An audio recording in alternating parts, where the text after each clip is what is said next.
आइए मेरे प्यारे दोस्तों, आइए हम लोग ढेर सारी बातें करेंगे और प्यारी प्यारी बातें करेंगे।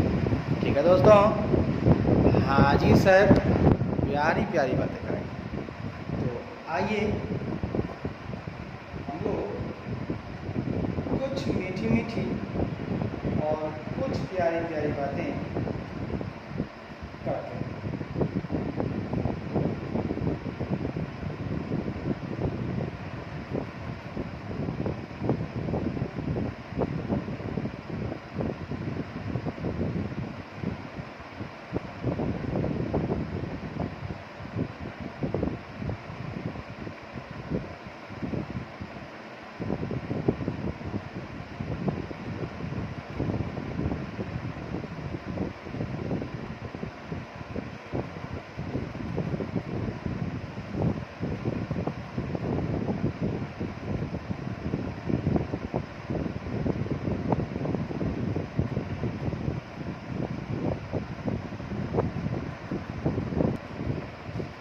आइए मेरे प्यारे दोस्तों, आइए ना,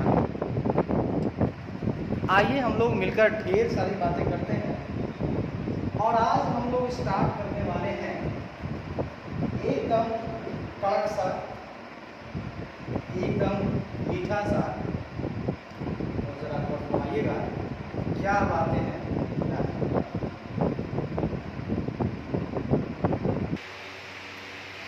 आइए मेरे दोस्तों, हम लोग फाइनेंशियल मैनेजमेंट की तरफ चलेंगे।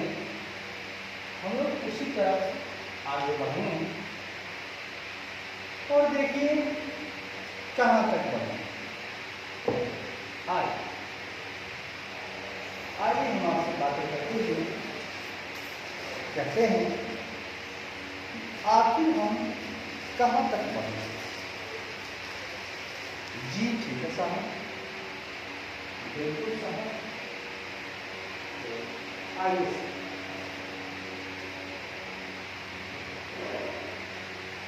हमारा किताब बोलना एक ही मकसद है, किताब बोलना।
पहला दिन है जस्ट रिलैक्स।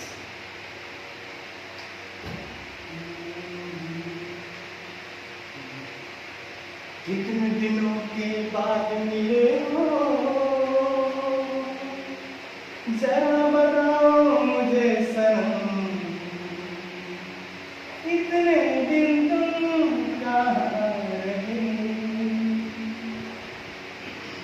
कितने दिनों के बाद मिले हो, जरा बताओ मुझे सनम। आइए मेरे प्यारे दोस्तों, आज हम लोग जो आपको कुछ बातें बताने जा रहे हैं सिर्फ क्वेश्चन बैंक की बात करेंगे। ये question bank CA Namit Arora और सीए विवेक परमार सर के द्वारा बनाया गया है।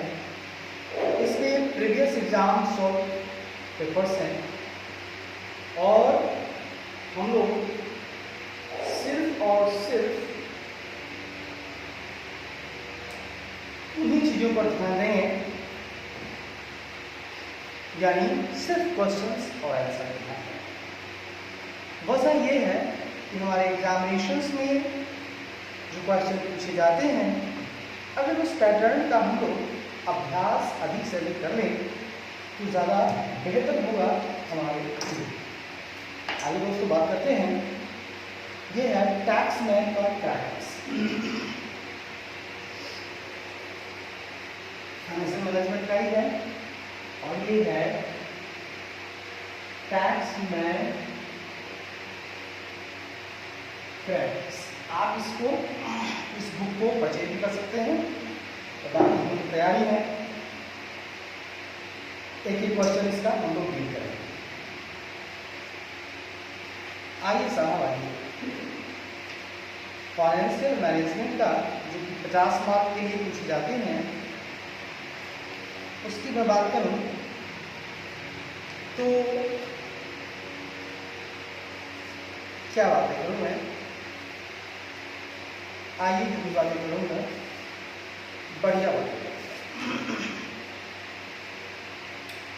हम लोग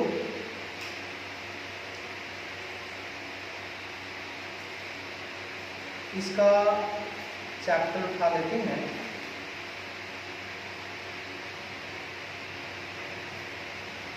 चैप्टर नंबर 3 पर हम लोग गौर फरमाएंगे। चैप्टर नंबर 3 किसका क्या है सुनेंगे।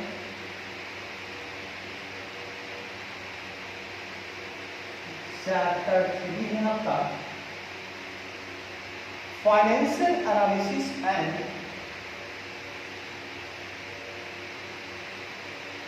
financial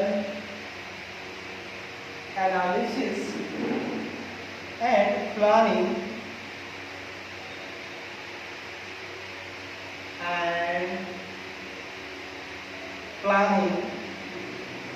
मतलब रेशियो एनालिसिस। आगे बात करेंगे रेशियो एनालिसिस। आइए साहब आइए हम लोग रेशियो एनालिसिस की बात कर रहे हैं। आ जाइए,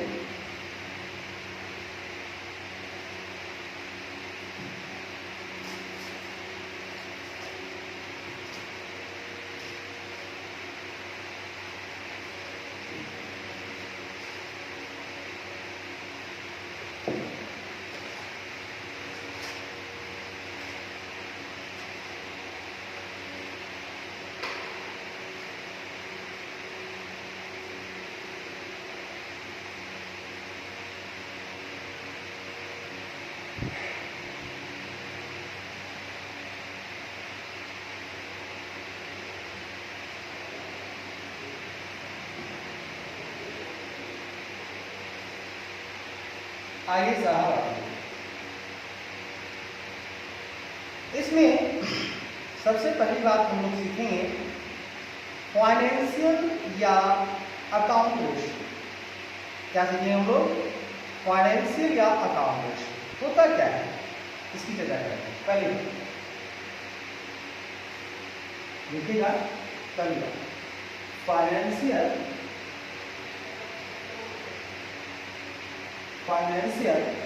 या अकाउंट रेशियो।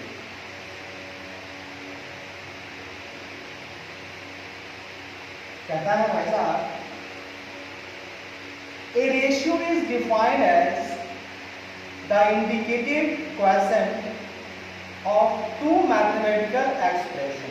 ये जो रेशियो है इसको डिफाइन किया जाता है, ये डिफाइन होता है, ठीक है, ये डिफाइन होता है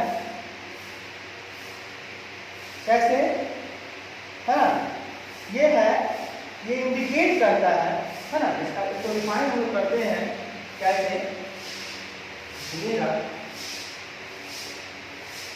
इंडिकेशन ऑफ, ये इंडिकेशन करता है दो चीजों का, इसका quotient of two mathematical expression, ठीक है, quotient of two mathematical expressions.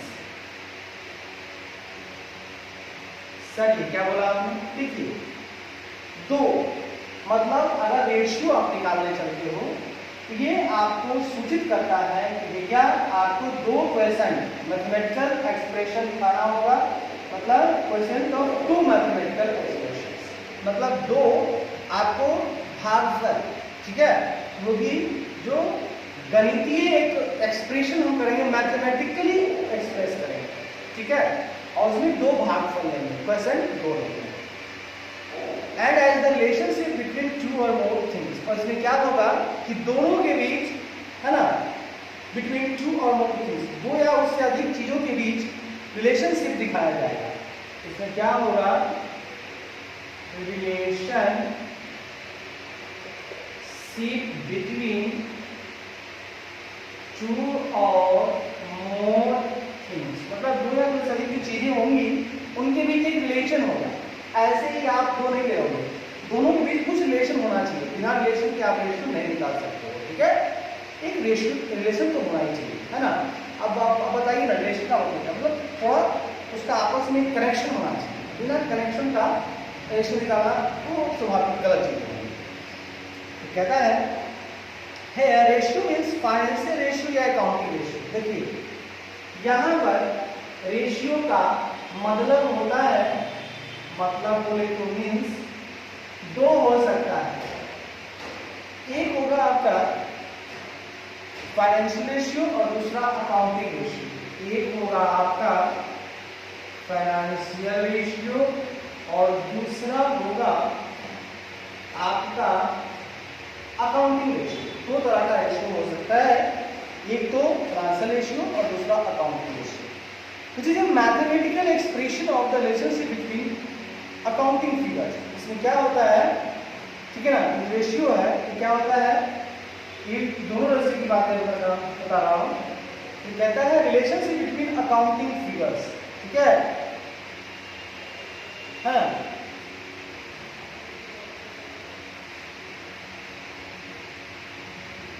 ये एक मैथमेटिकल एक्सप्रेशन है। यहां पर मैथमेटिकल एक्सप्रेशन होना ही चाहिए, है ना, होना ही चाहिए, किसका, है ना, टू अकाउंटिंग फिगर्स का, टू, है ना, बिटवीन कर दीजिए बीच में, mathematical expression between two accounting figures, है ना, और दोनों के बीच में, है ना, क्या होना चाहिए, ये दोनों फिगर के बीच में क्या होना चाहिए, रिलेशनशिप होना चाहिए। सर बात तो बहुत अच्छी बोली, मतलब आप लोग कहना है सर कि ये जो फाइनेंशियल या अकाउंटिंग रेशियो की बात आप कर रहे हैं, आपका कहना है कि ये जो रेशियो है वो मोटा मोटी डिफाइन करता है कि इसमें दो भागफल चाहिए, दो मैथमेटिकल एक्सप्रेशन का भागफल चाहिए, क्वोशिएंट चाहिए, और दोनों के बीच रिलेशनशिप होना जरूरी है। और ये जो रेशियो है या तो फाइनेंशियल रेशियो हो सकता है या अकाउंटिंग रेशियो, दो तरह का रेशियो होता है, आगे चर्चा करेंगे। लेकिन इन दोनों रेशियो का सेम डिफिनेशन है कि भैया टू अकाउंटिंग फिगर्स के बीच रिलेशनशिप होना चाहिए और अकाउंटिंग फिगर्स के बीच क्या होना चाहिए, मैथमेटिकल एक्सप्रेशन देना होगा अकाउंटिंग फिगर्स को, है ना, दोनों के बीच संबंध होना चाहिए, लेकिन वो किस रूप में होगा, मैथमेटिकली एक्सप्रेस करेगा। अकाउंटिंग फिगर्स कैसे एक्सप्रेस करेगा, तो मैथमेटिकली आपको एक्सप्रेस करेगा। चलिए यहाँ तक हम लोगों ने फाइनेंशियल या अकाउंटिंग रेशियो की बात कर ली। अब सर हम बात करेंगे रेशियो एनालिसिस की। चलिए देखते हैं दूसरा पॉइंट हमारे पास आ रहा है, उसको जरा सा गौर कीजिएगा क्या है उसको।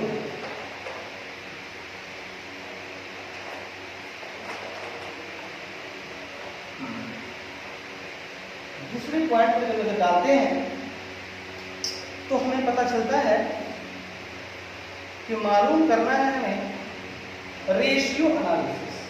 लीजिए भैया दूसरी बात हम चर्चा करेंगे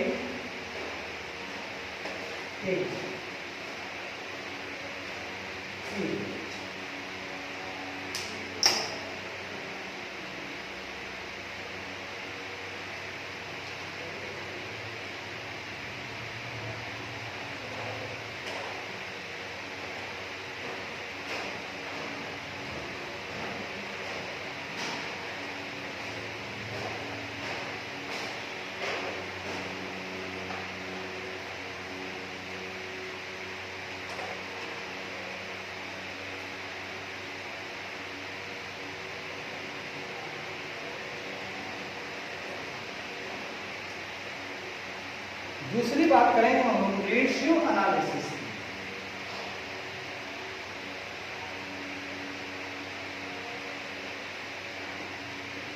मतलब क्या? अनुपात विश्लेषण।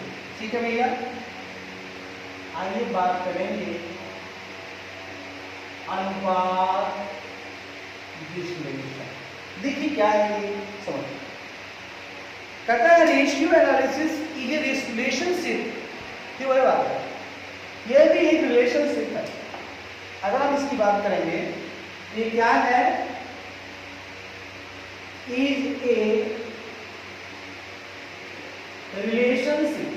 बाप, यहां रिलेशनशिप की बात हो रही है। बाप, यह है एक रिलेशनशिप और एक्सप्रेस हो रहा है मैथमेटिकल टर्म। इस रिलेशनशिप को आपको एक्सप्रेस करना है इन मैथमेटिकल टर्म। भैया रिलेशनशिप तो होना चाहिए, अच्छी बात है। जब भी आप रिलेशन करेंगे तो ये रिलेशनशिप होना जरूरी है, लेकिन वो एक्सप्रेस होगा मैथमेटिकल टर्म में एक्सप्रेस होगा। इस बात को गौर फरमाएंगे कि मैथमेटिकल टर्म में वो एक्सप्रेस होगा। और सुनिएगा यहां पर, और मैथमेटिकल जो टर्म है वो है between two individual figure. Term है दो तो होना ही चाहिए, बिटवीन टू इंडिविजुअल फिगर्स और ग्रुप ऑफ फिगर्स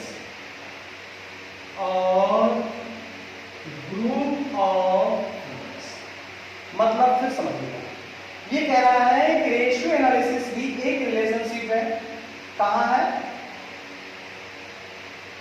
सुनिएगा,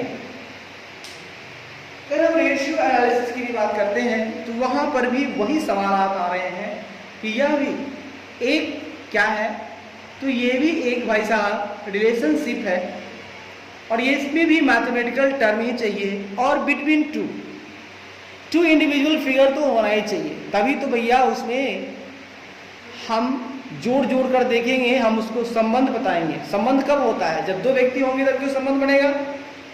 यहाँ टू इंडिविजुअल फिगर होगा तो दोनों के बीच रिलेशनशिप होना चाहिए, और वो फिगर मैथमेटिकल टर्म में होना चाहिए। जो भी इंडिविजुअल फिगर है या ग्रुप ऑफ फिगर भी ले सकते हैं, मतलब दो पार्ट तो होना ही चाहिए। एक पार्ट में दो होना चाहिए तो दूसरे पार्ट में दो, तो ऐसे करके भी आप ग्रुप ऑफ फिगर्स को भी आप ऐड करेंगे तो, लेकिन दो होना चाहिए, फिगर आपको दो चाहिए। फिर कहता है कनेक्टेड विद ईच अदर। देखिएगा, ये जो दोनों इंडिविजुअल फिगर होंगे वो कहता है कनेक्टेड, उसमें कनेक्शन होना चाहिए, कनेक्टेड विद ईच अदर। ये एक दूसरे में विद ईच अदर, इनका आपस में कनेक्शन होना चाहिए। दो विपरीत चीजों को आप रिलेशन में ला सकते, दोनों में कनेक्शन होना चाहिए। संबंध बनाने के लिए कनेक्शन होना जरूरी है इन सम लॉजिकल मैटर। ठीक है, each other in some logical manner, मतलब लॉजिकली देखा जाए, तार्किक रूप से देखा जाए तो तार्किक ढंग से हम बात करेंगे तो दोनों के बीच कनेक्शन होना चाहिए। साहब बिना कनेक्शन के तो सवाल ही नहीं उठता कि हम उनका रेशियो निकाल पाएंगे। तो दोनों का आपस में कनेक्शन होना बहुत ही जरूरी है, तब जाकर के हम लोग एनालिसिस कर पाएंगे। बहुत बढ़िया, बहुत बढ़िया। तो यहां तक बात समझ आ गई। आगे कहता है and are selected from financial statement. कहता है इसका सिलेक्शन होना चाहिए कहां से? ये जो हम ले रहे हैं फिगर्स, इस फिगर्स का सिलेक्शन होना चाहिए from financial statement, selected from financial statement. बहुत बढ़िया। वो फिगर कहां से लाओगे भैया? भैया फिगर तो लाएंगे हम फाइनेंशियल स्टेटमेंट से। कहाँ किसका financial statement of the concern, मतलब जो व्यापार है, किसी भी व्यापार की हम निकालेंगे ना एनालिसिस रेशियो, उस व्यापार में जो भी उसके फाइनेंशियल स्टेटमेंट में हम दो फिगर उठाएंगे अकाउंटिंग फिगर को फाइनेंशियल स्टेटमेंट में से, जिनका लॉजिकल मैनर में करेक्शन होना चाहिए, मतलब कुछ रूल है, कुछ फॉर्मूलाज है, उसके हिसाब से करेक्शन होगा, हम काम कर लेंगे। जी भाई साहब, बहुत बढ़िया, बहुत बढ़िया, अच्छा है भाई साहब, अच्छा है।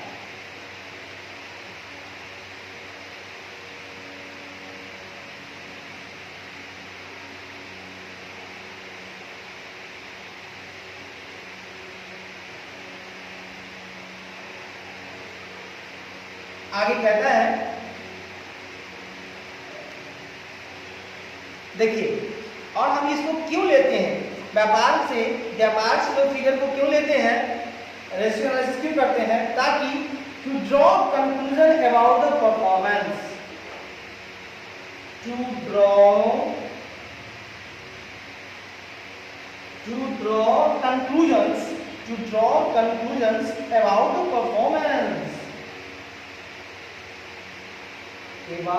द परफॉर्मेंस, भाई साहब क्या परफॉर्मेंस है व्यापार का, उसी के लिए धंधा करते हैं कि रेशियो एनालिसिस करते हैं। टू फिगर उठा लिए फाइनेंशियल स्टेटमेंट से और उन दोनों का क्या कर लिए, रेशियो एनालिसिस कर लिए। अनुपात, अगर हमारा जो स्टैंडर्ड अनुपात है उससे अगर नीचे है तो भैया परफॉर्मेंस खराब है व्यापार की, और उससे ऊंचा है या उसके बराबर भी है तो परफॉर्मेंस ठीक ठाक है, बढ़िया। अब इसमें क्या है परफॉर्मेंस, परफॉर्मेंस हम देखते हैं पास्ट, प्रेजेंट एंड फ्यूचर। जो परफॉर्मेंस हम देखते हैं इसमें हम पास्ट देखते हैं, प्रेजेंट भी देखते हैं और फ्यूचर भी देखते हैं। वाह, अरे किसी का परफॉर्मेंस देखना है भैया, कल क्या था, अभी क्या है और आने वाले समय में क्या इसकी स्थिति होने वाली है, तो बड़ा ही बेहतरीन चीज हमको यहाँ से मिलेगा। पास्ट भी पता चल जाएगा, प्रेजेंट भी चलेगा और आने वाले समय की बात भी हम लोग अभी जान लेंगे। साथ ही साथ परफॉर्मेंस में हम लोग strength and weakness of A firm भी जान पाएंगे। वाह भाई वाह, क्या जान पाएंगे, स्ट्रेंथ एंड वीकनेस, बड़ा बढ़िया बात बोला आपने, strength and weaknesses of A firm, weaknesses of A firm. Sir firm की स्ट्रेंथ भी जान पाएंगे, हाँ भैया, वीकनेस भी जान पाएंगे, हाँ भैया, बहुत अच्छी बात है सर, दोनों चीज जान पाएंगे। And can take decision in relation to the firm, और उस फर्म के साथ हम संबंध बनाए कि नहीं बनाए हम डिसीजन ले सकते हैं। यस, कहता है कैन टेक डिसीजंस, हम इस एनालिसिस से क्या कर सकते हैं, ले सकते हैं, कैन टेक डिसीजन, हम लोग डिसीजन ले सकते हैं in relation to the firm,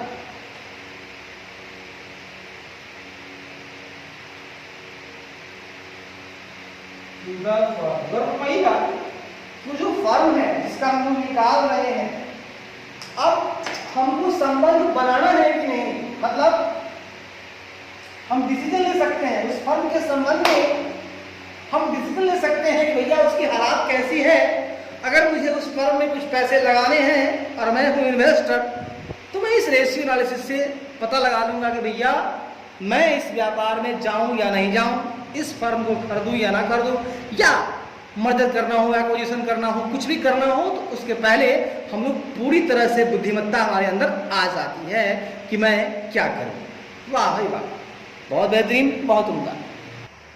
तो आगे दोस्तों, अब हम लोग थोड़ा और आगे बढ़ते हैं।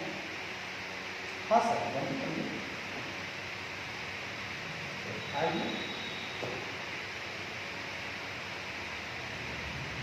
इसको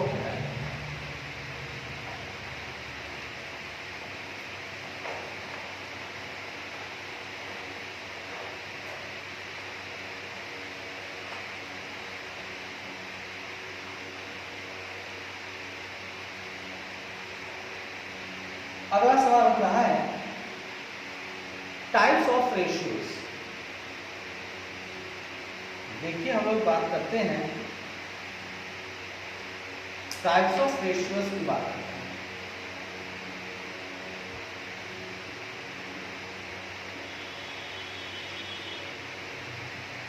टाइप्स ऑफ रेशियोज। रेशियोज आपका 4 तरीके का होता है दोस्त, आइए समझते हैं।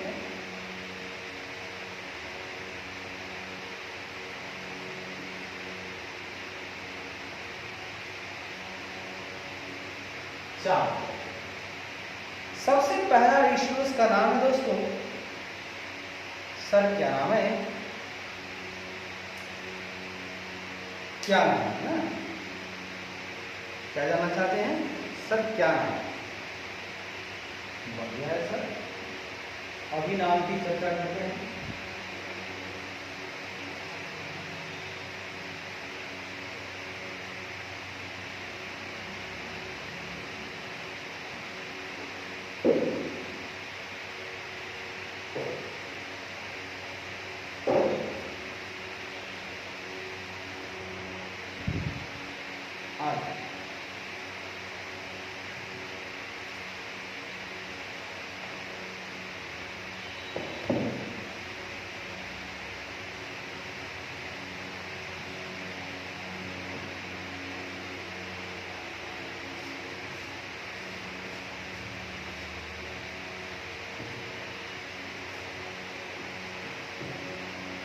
रेशियोज है पहला आपका,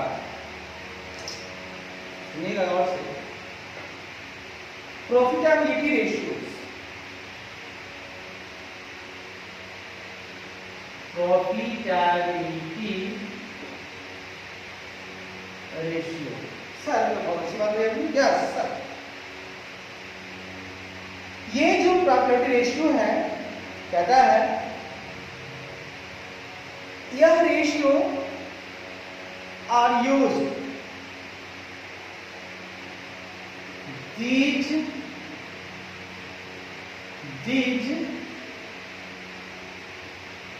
ratios are used, इस रेशियो का इस्तेमाल होता है टू मेजर ऑपरेटिंग एफिशिएंसी,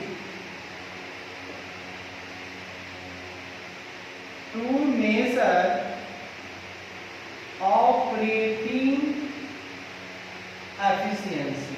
वाह, इस रेशियोज का इस्तेमाल होता है टू मेजर, किसी का परिचालन जो क्षमता है, क्या है क्षमता, उसको मापने के लिए होता है, या profitability of any business firm, या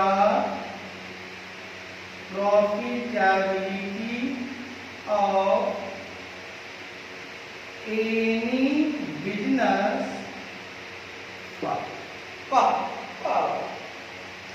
सर कहता है कि जब हम लोग प्रॉफिटेबिलिटी रेशियोज की बात करते हैं तो ये जो रेशियोज है भैया, ये रेशियो का इस्तेमाल होता है, कहाँ होता है भैया, तो इसको ऑपरेटिंग एफिशिएंसी को मेजर करने के लिए, कि जो परिचालन क्षमता है उसकी माप के लिए, उसके मेजरमेंट के लिए हम लोग इस रेशियो का इस्तेमाल करते हैं। या ये भी कह सकते हैं कि किसी भी बिजनेस फर्म की क्या प्रॉफिटेबिलिटी होती है उसको भी मेजर करने के लिए इस रेशियो का इस्तेमाल होता है। सही बात है कि लाभप्रदता क्या है, किसी बिजनेस फर्म की आखिर लाभप्रदता क्या है, इस बात को भी हम लोग समझ लेते हैं, है कि नहीं?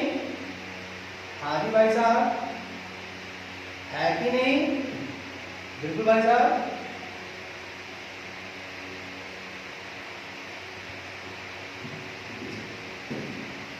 जी भाई साहब।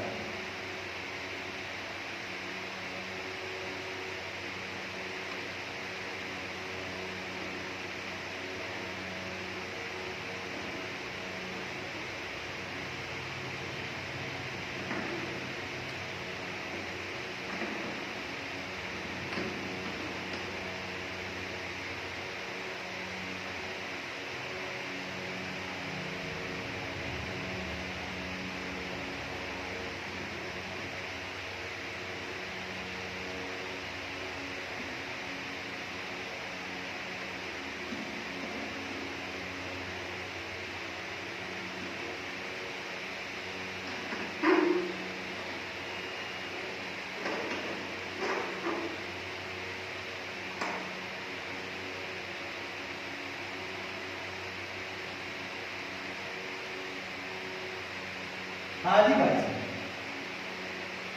तो देखिए यहां तक तो समझ में आ गई बातें सर, अच्छा लगा। हम बात करेंगे ये किस बेसिस पर या किस किस बेसिस पर निकाला जा सकता है। देखिए ये on the basis of sales भी निकाला जाता है, इसका जो बेसिस है वो है on the basis of sales. पहला तो आप सेल के बेसिस पे आप निकाल सकते हो इसका रेशियो, दूसरा on the basis of investment का, दूसरा आप निकालोगे on the basis of investments या एंड एसेट्स, यानी एसेट के बेसिस पर भी निकाल सकते हो और इन्वेस्टमेंट के बेसिस पे भी निकाल सकते हो। सर बड़ा अच्छी बात है आपने। या रिक्वायर्ड फॉर ऑनर्स के बेसिस पर भी निकाल सकते हो, रिक्वायर्ड फॉर ऑनर्स की बेसिस पर भी आप निकाल सकते हो, या on the basis of market price per share, on the basis of market price per share MPS, या कैपिटल मार्केट, या कैपिटल मार्केट। सर हाँ सर, बहुत खूबसूरत बातें आपने की हमारे साथ, मजा आया सर। आपने कहा सर कि ये जो प्रॉफिटेबिलिटी रेशियो है वो जो है निकाला जाता है, क्यों? तो मेजर करने के लिए, ऑपरेटिंग एफिशिएंसी को मेजर करने के लिए, या आप कह सकते हैं किसी भी बिजनेस फर्म की प्रॉफिटेबिलिटी को मेजर करने के लिए, ठीक है। ये जो है किस बेसिस पे निकाला जाता है, तो आप सेल के बेसिस पे भी निकाल सकते हो रेशियो, या इन्वेस्टमेंट और एसेट के बेसिस पे निकाल सकते हो, या ऑनर्स की जो रिक्वायर्ड है, ऑनर्स की जो आवश्यकताएं हैं उसके बेसिस पे निकाल सकते हो, या मार्केट प्राइस पर शेयर या कैपिटल मार्केट, जो कोई भी हो इसके बेसिस पर भी आप निकाल सकते हो। सर आपने बहुत अच्छी बात कही, बिल्कुल बात सही है। आइए अब पहली रेशियो तो खत्म हो गई, प्रॉफिटेबिलिटी रेशियो। अब आइए दोस्तों हम बात करेंगे दूसरी रेशियो जिसका नाम है एक्टिविटी एफिशिएंसी या परफॉर्मेंस। देखिएगा क्या क्या नाम लिखिएगा, एक्टिविटी या एफिशिएंसी या परफॉर्मेंस, एक्टिविटी एफिशिएंसी या परफॉर्मेंस या टर्नओवर रेशियोज। दूसरे का नाम सुनेंगे, प्यार वापस से सुनेंगे। पहला तो हमने कहा प्रॉपर्टी रेशियोज, दूसरी की बात मैं कर रहा हूं, वो कह रहा है आपको एक्टिविटी या एफिशिएंसी या परफॉर्मेंस या टर्नओवर रेशियो। आप कुछ भी बोल सकते हो, एक्टिविटी या एफिशिएंसी या परफॉर्मेंस या टर्नओवर रेशियो। सर बढ़िया है, बहुत बढ़िया है। ये रेशियो ये कहता है क्यों निकालते हैं, तो दिस रेशियो आर यूज्ड, इस रेशियो का यूज होता है, these ratios are used, इन रेशियो का इस्तेमाल होता है to measure efficiency,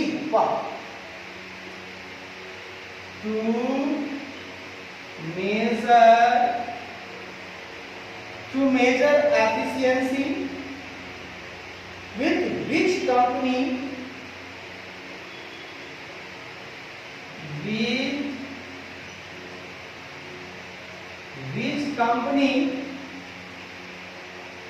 utilizes its assets,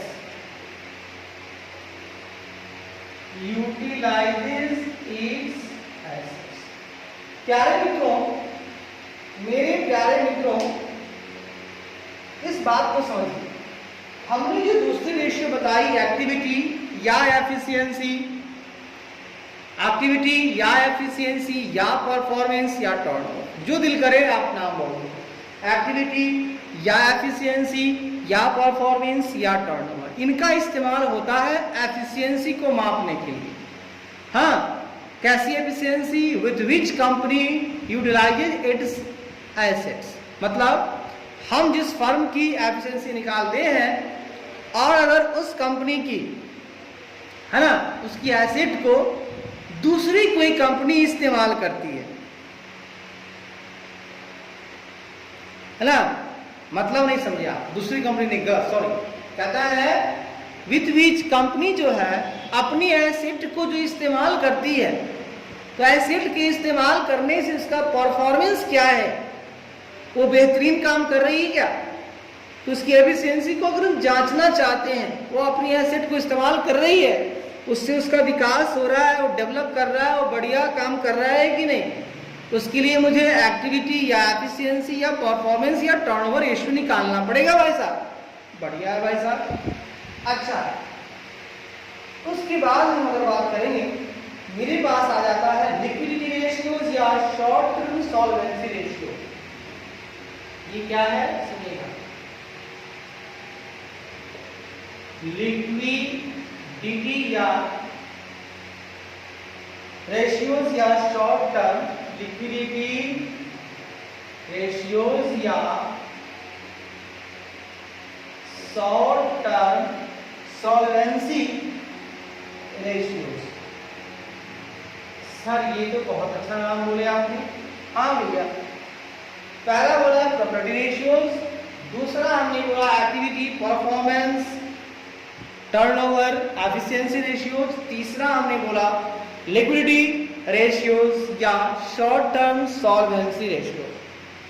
अब इसमें क्या होता है, ये क्या निकालने के लिए होता है, आइए हम बात करेंगे, इसके भी हम चर्चा करेंगे। ये कहता है दोस्तों, ये होता है this ratios are use,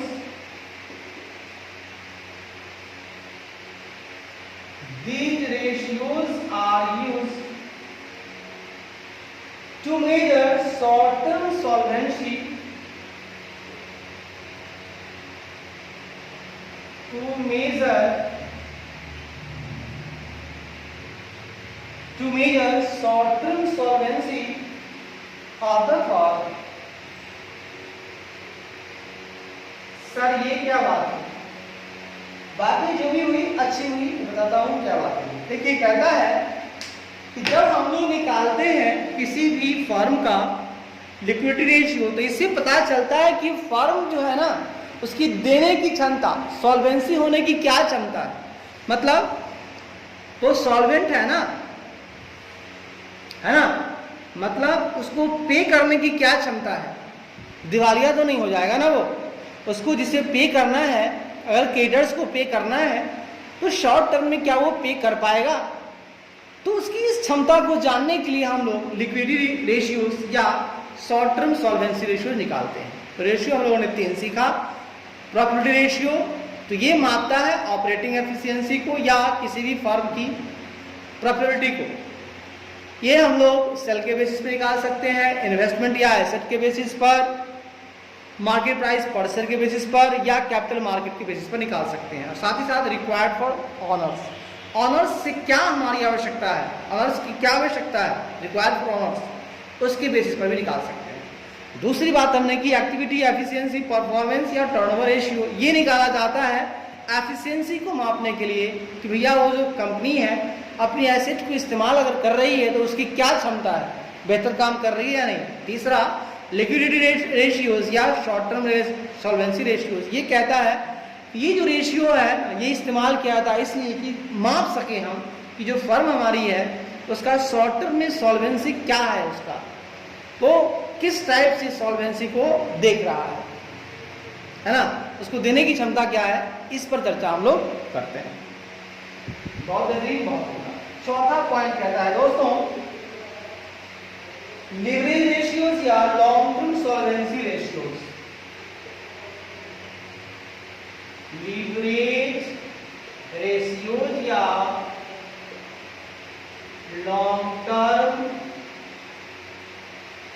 solvency ratio, होगा है लिवरेज रेशियोज या लॉन्ग टर्म। लॉन्ग टर्म में क्या दे पाएगा वो, लॉन्ग टर्म सॉल्वेंसी रेशियो, इसकी चर्चा होगी। कहता है the ratios are used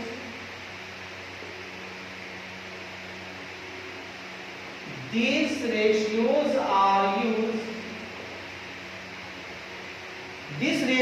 are used to measure long term solvency of the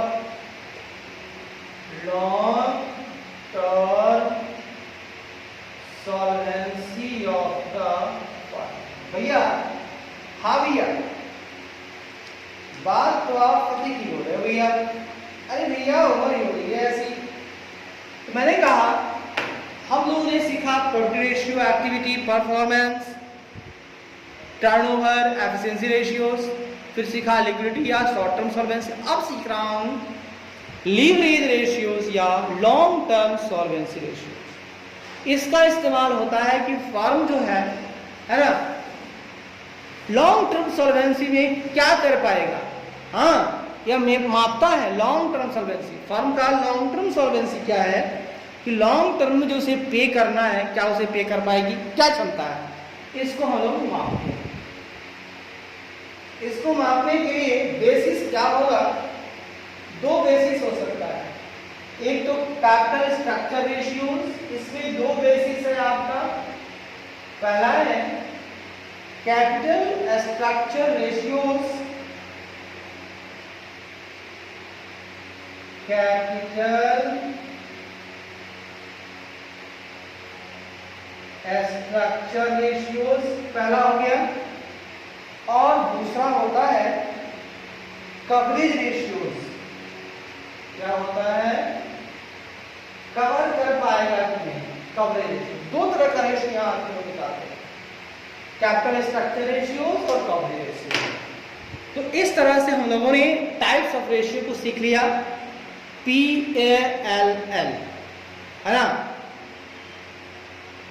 पालल है ना, पायल, इसको शॉर्ट टर्म में बोलेंगे, मेमोरी टेक्निक इसका हो जाएगा PLL। ठीक होता है ना, L इसको शॉर्ट टर्म में करेंगे LL, LLPA,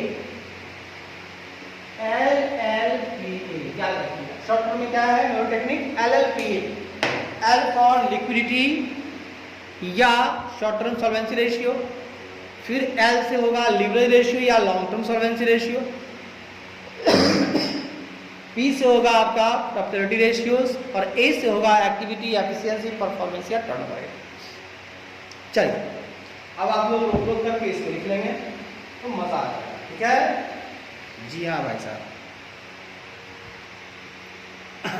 आइए दोस्तों, अब हम लोग आगे की तरफ चलते हैं और डिटेल में जानते हैं वन बाय वन। ठीक है, हाँ जी भाई साहब, वन बाय वन देखते हैं। भाई साहब क्या वापस देखिए, अच्छे से देखिए, दीवानेपन से आइए।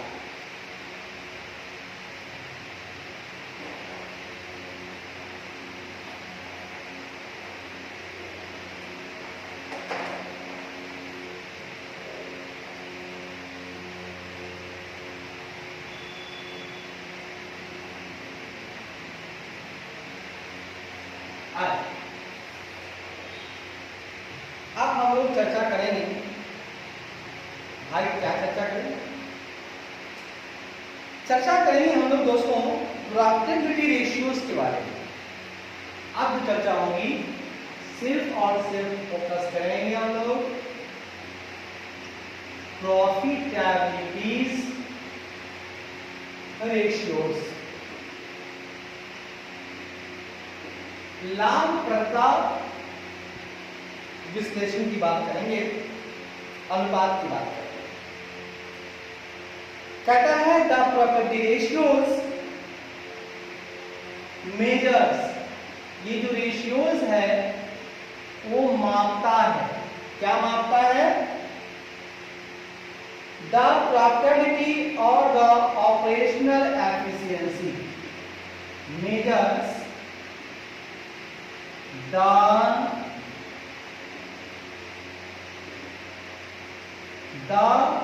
profitability or the operational efficiency or the operational efficiency or the operational efficiency of the firm। Sir बात तो बड़ी फतेह की बोली आपने, सर बात गलत बोलने की बोली कहा भैया। पहला पॉइंट में कहता है द प्रॉफिटेबिलिटी रेशियोज क्या करता है साहब, मेजर करता है भैया। ये भैया क्या मेजर करता है, ये रेशियोज मेजर करता है, मापता है, प्रॉफिटेबिलिटी को मापता है या ऑपरेशनल एफिशिएंसी को मापता है, वो भी किसका, किसी भी फर्म का। वाह, मतलब जिस भी फर्म की हम बात करें उस फर्म की ही बात करेंगे, तो उस फर्म की बात को समझिएगा भाई साहब, बात को समझिएगा भाई साहब। ये क्या कहता है भाई साहब, ये कहता है कि प्रॉफिटेबिलिटी रेशियो जो है वो मेजर करता है, प्रॉफिटेबिलिटी को मेजर करता है, या आप कह सकते हैं ऑपरेशनल एफिशिएंसी को मेजर करता है किसी भी फर्म। हम जिस भी फर्म की बात करें, अगर हम उसकी प्रॉफिटेबिलिटी रेशियो निकालते हैं तो इससे हमें ज्ञात हो जाता है कि उस फर्म की लाभप्रदता क्या है, उसकी जो ऑपरेशनल एफिशिएंसी है, जो उसकी काम करने की क्षमता जो है, परिचालन क्षमता है, वो क्या है, इसको हम भलीभांति माप पाते हैं। सर काम तो बहुत बढ़िया करते हो आप। आगे कहता है profitability ratios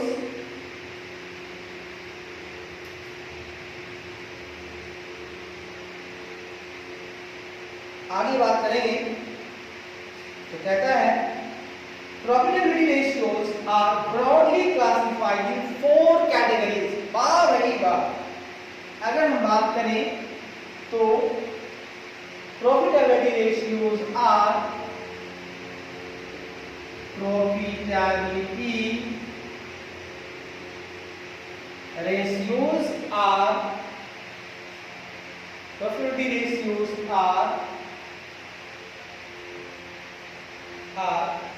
broadly classified in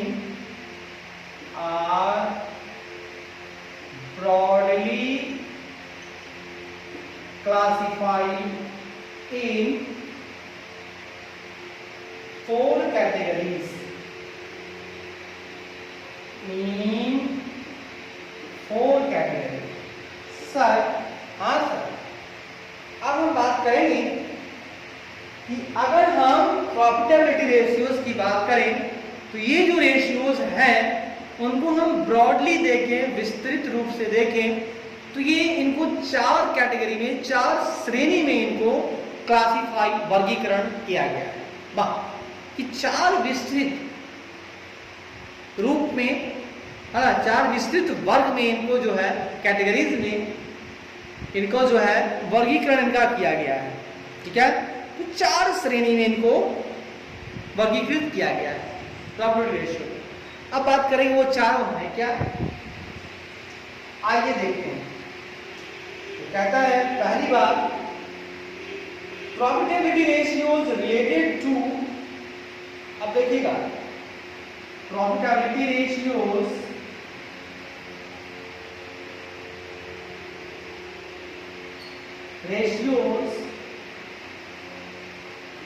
related to profitability ratios related to sales। पहला जो कैटेगरी है उसमें कहता है कि ये सेल्स से संबंध करता है।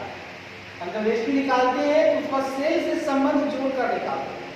सर काम तो आप बहुत अच्छा करते हैं। दूसरा कहता है profitability ratios related to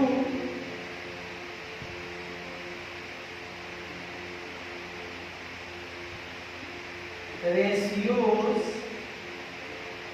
profitability ratios related to overall return on investment,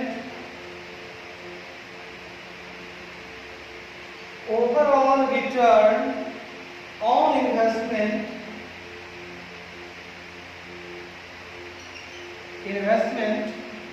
या एसेट। अब देखिएगा पहली रेशियो तो सेल से संबंधित है, रिलेटेड टू सेल्स है। दूसरा कह रहा है कि ये जो प्रॉफिटेबिलिटी रेशियोज है उसका संबंध है ओवरऑल रिटर्न से। मतलब जो इन्वेस्टमेंट हम कर रहे हैं, जो एसेट है मेरे पास, उस पे ओवरऑल रिटर्न क्या आ रहा है, इसके रिलेशन में हम देखते हैं प्रॉफिटेबिलिटी रेशियो को कि मेरी लाभप्रदता क्या है। हम जो एसेट लगा रहे हैं, हम कहीं इन्वेस्ट कर रहे हैं, उससे रिटर्न ओवरऑल क्या आ रहा है। अब उससे संबंध जोड़ते हुए हम देखते हैं अपनी प्रॉफिटेबिलिटी रेशियोज को। सर बड़ा अच्छा काम करते हैं आप, बिल्कुल। तीसरी पॉइंट की बात हम करेंगे, profitability ratios required for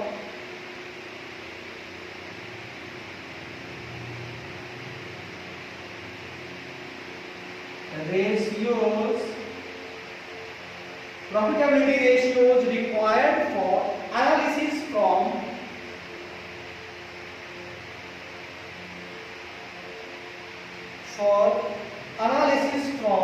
owner's point of view।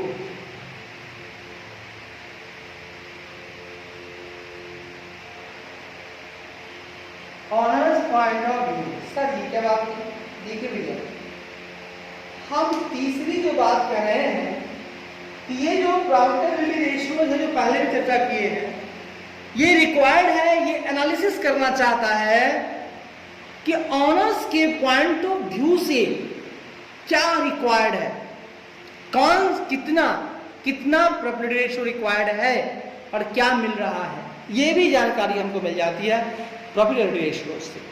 तो पहली बात कि प्रॉफिटेबिलिटी रेशियो जो है सेल्स से रिलेटेड होता है। दूसरी बात, प्रॉफिटेबिलिटी रेशियो जो होता है वो रिलेटेड टू होता है ओवरऑल रिटर्न ऑन इन्वेस्टमेंट या एसेट होता है। तीसरी बात, profitability ratio required for analysis from owners point of view, कि ऑनर्स की जो पॉइंट ऑफ व्यू है उसके हिसाब से प्रॉफिटेबिलिटी रेशियोज की क्या आवश्यकता है, कितनी आवश्यकता है और उसकी पूर्ति हो रही है। चौथा, प्रॉफिटेबिलिटी रेशियोज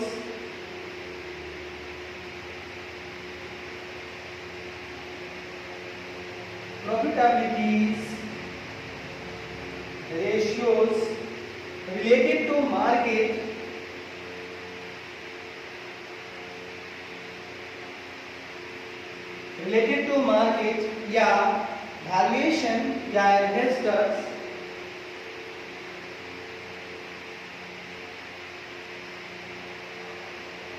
ठीक है, गुड।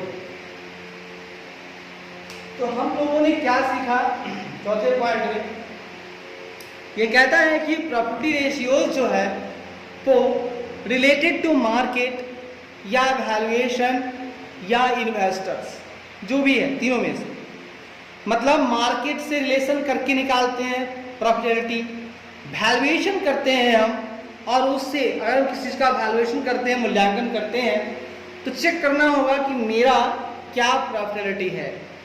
अगर कोई इन्वेस्टर्स है, हाँ इन्वेस्ट कर रहे हैं, तो इन्वेस्टर के मुताबिक अगर हम कहीं इन्वेस्ट करते हैं तो उससे मेरा क्या प्रॉफिटेबिलिटी बढ़ने वाला है ना, क्या रेशियो है, तो ये सब हम जानते हैं। ठीक है, तो प्रॉफिटेबिलिटी रेशियोज को ब्रॉडली 4 भागों में बांटा गया है। पहला है profitability ratios related to sales, दूसरा है profitability ratios related to overall return on investment या एसेट्स, तीसरा है profitability ratios required for analysis from owners point of view.